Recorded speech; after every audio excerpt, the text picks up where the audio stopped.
ప్రతి వారి యొక్క గుండె ఏమైపోయిందట, బలహీనమైపోయింది. అది కాలు మొదలుకొని నడినెత్తి వరకు కూడా స్వస్థత లేనటువంటి విధానం, నీరసమ బలహీనత, ఎన్ని టానిక్లు వాడిన, ఇదిగో ఎన్ని రిపోర్ట్స్ చూపించిన బలహీనత బయటపడకుండా నీవు నార్మల్ గానే ఉన్నావని ఆ రిపోర్ట్ చెప్పినప్పటికీ కూడా ఏదో ఒక రకమైన ఆందోళన, ఏదో ఒక రకమైనటువంటి భయం, ఏదో ఒక రకమైనటువంటి వేదన, ఏదో ఒక రకమైనటువంటి ఇబ్బంది. మానవుడి జీవితం ఎలా తయారైపోయింది అంటే, ఈరోజు 2020 సంవత్సరం నేర్పించిన పాఠం ప్రతి వాని గుండెను పిండి వేస్తుంది. ప్రతి వాని గుండె పిండి వేస్తుంది. ఈ సంవత్సరం గట్టెక్కగలమా? మన పిల్లలు ఒక ఆయన చెప్తున్నాడు, అయ్యా నాకు 85 సంవత్సరాలు అయ్యారు, ఇదిగో ఈ చలికాలంలో దాటి నేను వెళతానంటారా అంటున్నాడు ఆయన. ఈ చలికాలం దాటిన ఇప్పుడు ప్రజెంట్ 85వ సంవత్సరం రన్నింగ్ లో ఉంది, 85 years లో ఉన్నాను, ఇదిగో ఈ చలిని తట్టుకుని నేను ముందుకు వెళ్ళగలనా అంటున్నాడు. ఆయన ఇంకా ఏమనుకుంటున్నాడు, బ్రతకాలి. కానీ నిత్యము తిరుగుబాటు చేయించు మానవుడు ఏం చేస్తున్నాడు, బలహీనత అయిపోతున్నాడు. దినములు చెడ్డవి కనుక సమయమును పోనీవక ఏం చేయాలన్నాడు, సద్వినియోగం చేసుకోమంటుంటే, ఈ రోజు నేను వెళుతున్నప్పుడు బార్ల దగ్గర, రెస్టారెంట్ దగ్గర క్యూ కట్టేశారు. ఆ ప్లేస్ ఇవ్వడం లేదు, ఆ వెహికల్స్ కి ప్లేస్ ఇవ్వడం లేదు. ఆ జనాలు అంతా కూడా ఆ యొక్క బార్ల దగ్గర, రెస్టారెంట్ల దగ్గర సమయం ఏం చేస్తున్నారు, చేస్తున్నారు. కానీ ఈ రోజున మనం బ్రతికున్నామంటే కారణం ఏంటో తెలుసా? మనకి దేవుడి యొక్క సమయాన్ని సద్వినియోగం చేసుకునేటువంటి ప్రభు మనకి ఇచ్చాడు. ఇదిగో దినములు, ఇదిగో ఆయన అంటాడు కదా, మరి కీర్తనలు అంటాడు కదా, ఇదిగో మా ఆయుష్కాలము 70 సంవత్సరములు అయినను వాటి వైభవం వాటి వైభవం ఆయాసమే దుఃఖమే.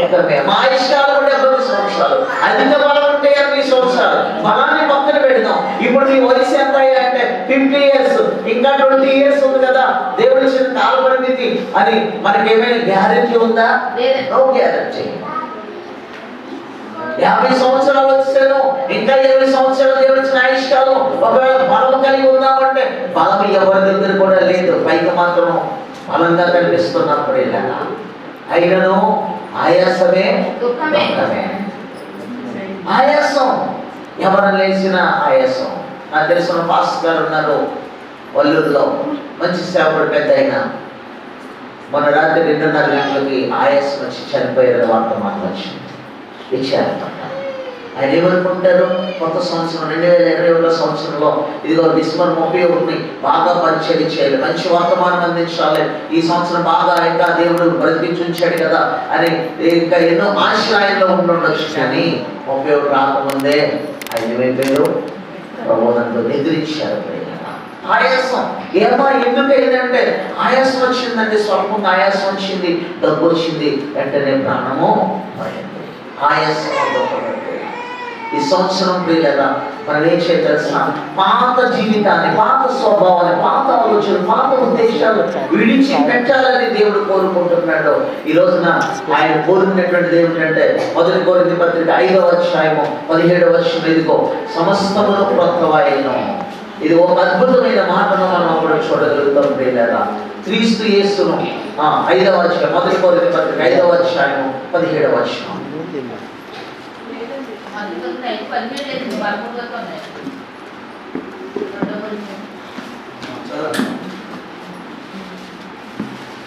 ఐదు ఏడు చదవండి, 15 ఏడు చదవండి, 15వ అధ్యాయం 7వ వచనం. 1 కొరింథీ పత్రిక 15వ అధ్యాయం. 2వ కొరింథీ చదవండి 15 2వ కొరింథీ పత్రిక 15వ అధ్యాయం 7వ వచనం. కాగా ఎవడైనా క్రీస్తునందున్న ఎడల 5:17. ఓకే, 1 కొరింథీ 2వ కొరింథీ 5:17. కాగా ఎవడైనాను క్రీస్తునందున్న ఎడల వాడు నూతన సృష్టి, పాతవి గతించెను, ఇదిగో క్రొత్తవాయెను, సమస్తమును చూడండి ప్రియులారా. కాగా క్రీస్తు యేసు నందు కాగా ఎవడైనను క్రీస్తు యేసు నందున్న ఎడల వాడు నూతన పాతవి సృష్టి. గతించెను. కాగా ఎవరైతే క్రీస్తు నందు ఉంటాడో, క్రీస్తులో ఉంటాడో, క్రీస్తును వెంబడిస్తాడో, క్రీస్తు కొరకు జీవిస్తాడో, క్రీస్తుని కలిగి ఉంటాడో, క్రీస్తుని మరి ధరించుకుని ఉంటాడో, వాడు ఎలాంటి వాడంట? నూతన సృష్టి, నూతనమైన స్వభావం. కాగా ఎవడైతే క్రీస్తునందు ఉన్నటువంటి వాడిగా ఉంటాడో, క్రీస్తుని వెంబడిస్తాడో, టోటల్ గా క్రీస్తులాగా ఉండగలిగితే ఆ వ్యక్తి ఎలా ఉంటాడట? నూతన సృష్టి. అంటే నూతనమైన స్వభావం, నూతనమైన మనస్సు, నూతనమైన ఆలోచన, నూతనమైన ఉద్దేశం, నూతనమైన తలంపు, నూతనమైన స్వభావం, నూతనమైనటువంటి హృదయము వారిలోనికి పాతవి గతించెను. పాతవి కనిపిస్తాయి. పిల్లలు ఇప్పుడు మనం వేసుకున్నటువంటి నూతన వస్త్రాలు చాలా బాగా ప్రేమిస్తాం. కొన్ని దినాలు అయితే ఆ ప్రేమ పోతుంది, మళ్ళా కొత్త వస్త్రాలను చూస్తాడు. ఈ రోజున పాతవంటే అసహించుకోవాలంటే, ఈ రోజున పాతవి గతించెను, సమస్తమును సమస్తము కొత్త. ఈ రోజున దేవుడి మందిరంలో 2021 సంవత్సరాన్ని మనం ఒక గిఫ్ట్ గా పొందుకోబోతున్నాం. దేవునికి స్తోత్రం. ఈ గిఫ్ట్ ని దేవుడి కొరకు వినియోగించాలి ప్రేమ.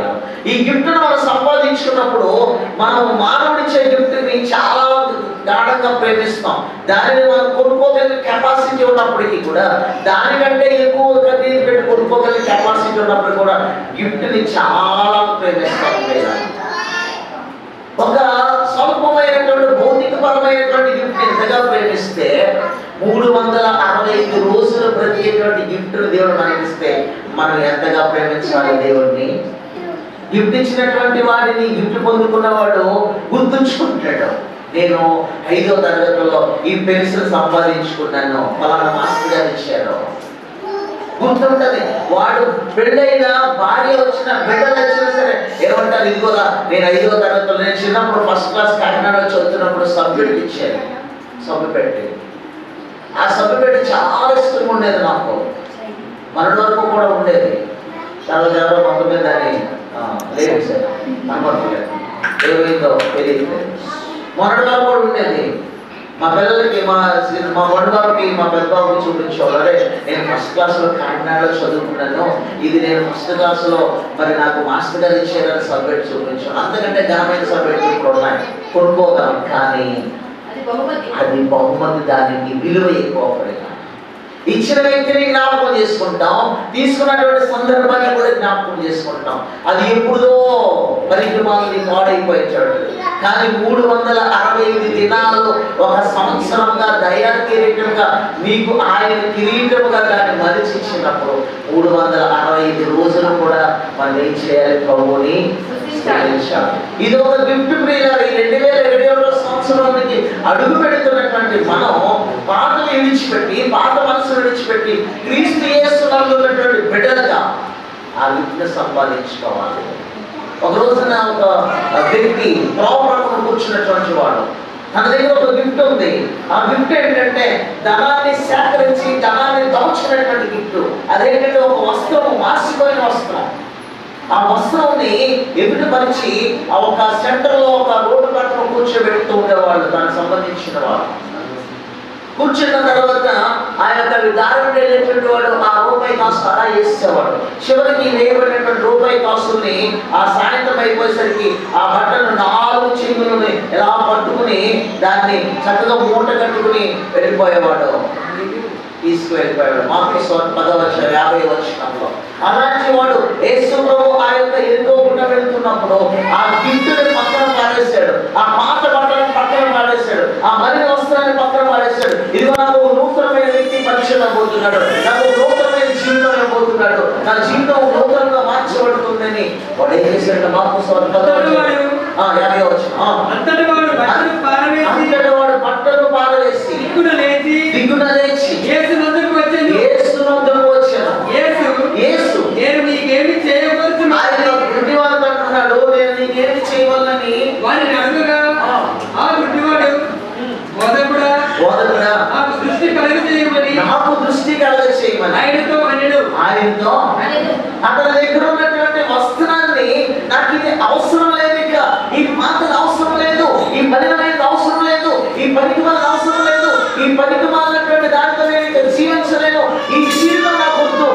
కావాల్సినటువంటి వ్యక్తితో కాయ దొరికాడు, ఆయన నన్ను ఏం చేస్తాడు? నూతనమైన స్వభావంలో తీసుకెళ్తాడు, నూతనమైన జీవితం ఇస్తాడు. చూడండి, కొంతమంది దగ్గర కనిపిస్తారు పిల్లల, వాడు ఎప్పుడు మొదలు తిరుగుతూ ఉంటాడు, దుర్మోసం వస్తుంది, కానీ వాడి దగ్గరికి మనం వెళ్తే ఎలా ఉంటుంది? ఉండలే. కానీ వాడికి ఆ వాసన ఉండదు, వాడికి అలవాటు అయిపోతుంది, ఆ వాసన వాడికి అనిపించదు. ఆ యొక్క బోధ వాడికి శ్రేష్టంగా అనిపిస్తుంది, ఆ మాసమైన వస్త్రాలు వాడికి శ్రేష్టం అనిపిస్తుంది, ఆ మాసమైన జీవితమే ఆనందం అనిపిస్తుంది, ఆ మురికి పుట్టే వాడికి సంతోషం కలిగిస్తుంది. వాడి ప్రక్కన మనం వెళ్తే వాడికి ఇంచుమించు కొన్ని సంవత్సరాల నుంచి కూడా స్నానం ఉండదు, తలంతా పెరిగిపోతుంది, పిచ్చోడు ఇక వచ్చులోనే ఉంటాడు. ఆ వస్త్రాలు ఎలా ఉన్నాయో కూడా తెలియదు. మనం వాడి పక్క నుంచి వెళ్ళినా, లేక వాడు మన పక్క నుంచి వచ్చినా సరే, అబ్బో అది గొప్పది ఎలా వస్తుంది, లోపల ఏదైనా తిన్నది కూడా వాంతి అయిపోతుంది ఒక్కోసారి, అంత భయంకరమైన దుర్వాసన వస్తుంది. కానీ వాడికి వస్తుందా? రాదా. వాడికి అనిపించదు. వాడి స్వభావం అటువంటిది. ఈ రోజున చాలా మంది కూడా దేవుని ఎరిగి కూడా పాత స్వభావం, ఎన్ని సంవత్సరాలైన పాత స్వభావమే, ఎన్ని సంవత్సరాలైన పాత హృదయమే, ఎన్ని సంవత్సరాలైన పాపముతో నింపబడిన పంకిల జీవితమే, కానీ 2020 నా జీవితం మార్చుకుందాం అనేటువంటి ఆలోచన లేకపోయిందా?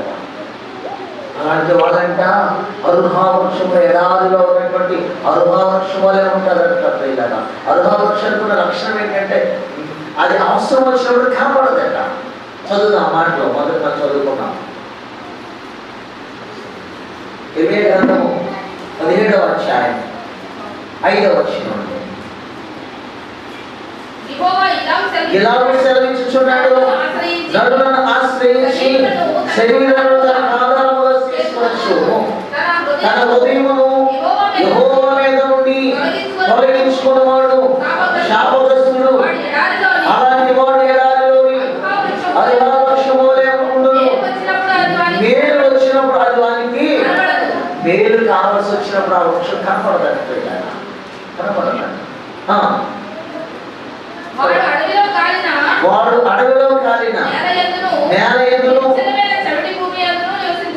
నిర్జీవమైన చౌటి భూమి యందును నివసించును. ఇదిగో యెహోవాను నమ్ముకున్నవాడు ధన్యుడు, యెహోవానికి ఆశ్రయంగా ఉండును. యెహోవాను నమ్ముకున్నవాడంట ధన్యుడంట, వాడు జలముల యొద్ద నాటబడిన చెట్టు వలె ఉండును.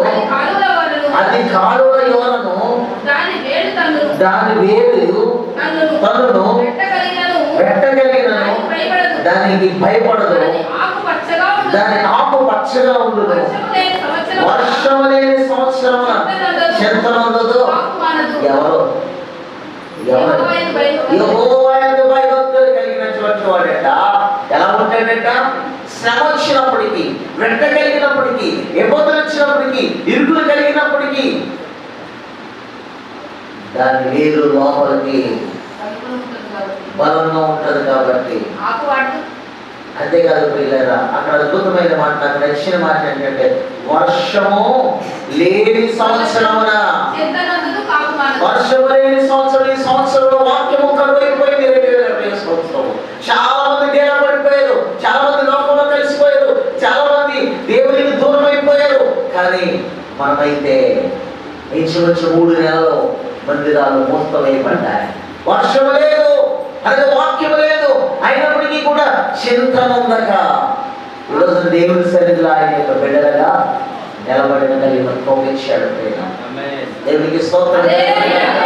కాపు మానేటువంటి స్థితి లేకుండా ఎప్పుడు కూడా మనం స్తుతించడానికి, ఆరాధించడానికి, మహిమపరచడానికి దేవుడు మనల్ని తన యొక్క మందిరంలో సమకూర్చాడు. అప్రిమేటెడ్ దేవుడు బిడ్డ, నేను ముగిస్తున్నాను. ఈరోజు మనము బ్రతికి ఉన్నామంటే గొప్ప పండుగ చేసుకోవడానికి గల కారణం ఏంటో తెలుసా? మన పట్ల దేవుడు ఏదో ఒక కార్యం చేయడానికి సిద్ధపరిచిన వాడిగా ఉన్నాడు కనుక సిద్ధపడిన అనుభవంలో మనం ఉండి 2021 సంవత్సరం గిఫ్ట్గా పొందుకొని, ప్రభా అయోగ్యుడును అభాగ్యుడును 2021 సంవత్సరాన్ని నాకు ఒక గిఫ్ట్గా ఇచ్చావు ప్రభా, ఈ సంవత్సరాన్ని నేను సాధించాలి, నీ కొరకు నేను ఏం చేయాలి ప్రభా, నీ కొరకు నేను ఎలా జీవించాలి ప్రభా, నీ కొరకు నేను ఎలాగా ముందుకు సాగిపోవాలి ప్రభా అని ఆయన దగ్గర ఒక ప్రణాళిక ఉంది. ఆ ప్రణాళికను మనం సంపాదించుకొని ముందుకు వెళ్ళగలిగితే నిశ్చయముగా 2021 సంవత్సరం అంతా ఆశీర్వాదాల పంట మనము పొందుతాం. దేవుడు తన మాటను దీవించును గాక. ఆమేన్. తల వంచుదాం, ప్రార్థించండి.